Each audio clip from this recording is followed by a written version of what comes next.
Hello दोस्तों, आपके लिए लाया हूँ एक बेहतरीन कहानी। आपकी किस्मत बदल देंगी ये कहानी।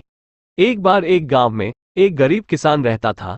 उसके पास एक छोटा सा खेत था और वह अपनी पत्नी और दो बच्चों के साथ उसी खेत में खेती करके गुजारा करता था।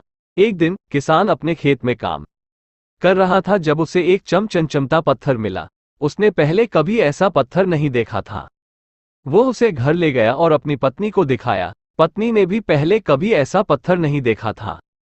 वे दोनों सोचने लगे कि इस पत्थर की क्या कीमत होगी। अगले दिन किसान पत्थर को लेकर शहर गया। उसने उसे एक जौहरी को दिखाया। जौहरी ने पत्थर को ध्यान से देखा और कहा, यह एक बहुत ही कीमती पत्थर है। इसकी कीमत लाखों रुपये है। किसान ये सुनकर बहुत खुश हुआ। उसने जौहरी से पत्थर बेचने के लिए कहा। जौहरी ने पत्थर खरीदा और किसान को लाखों रुपये दिए।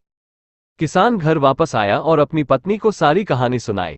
वे दोनों बहुत खुश थे। उन्होंने सोचा कि अब वे अपनी गरीबी से छुटकारा पा लेंगे। उन्होंने अपने बच्चों को अच्छी शिक्षा दिलाने का फैसला किया। उन्होंने एक बड़ा घर खरीदा और खुशी से जीवन जीने लगा। कुछ साल बाद किसान की पत्नी बीमार हो गई और उसकी मृत्यु हो गई। किसान बहुत दुखी हुआ। उसने अपनी पत्नी को बहुत याद किया। एक दिन किसान अपने खेत में बैठा था और अपनी पत्नी के बारे में सोच रहा था। तभी उसे एक विचार आया। उसने सोचा कि वह अपनी पत्नी की याद में एक स्कूल बनाएगा। उसने अपने बेटे को स्कूल बनाने में मदद करने के लिए कहा। उन्होंने एक सुंदर स्कूल बनाया और उसका नाम अपनी पत्नी के नाम पर रखा। स्कूल में गरीब बच्चों को मुफ्त शिक्षा दी जाती थी। किसान बहुत खुश था कि वो अपनी पत्नी की याद में कुछ अच्छा कर पाया था।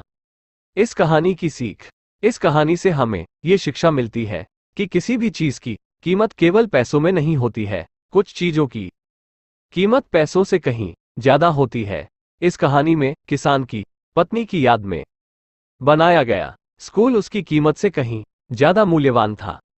दोस्तों, हम उम्मीद करते हैं आपको हमारी विश्वास कहानी से कुछ न कुछ सीखने को जरूर मिला होगा।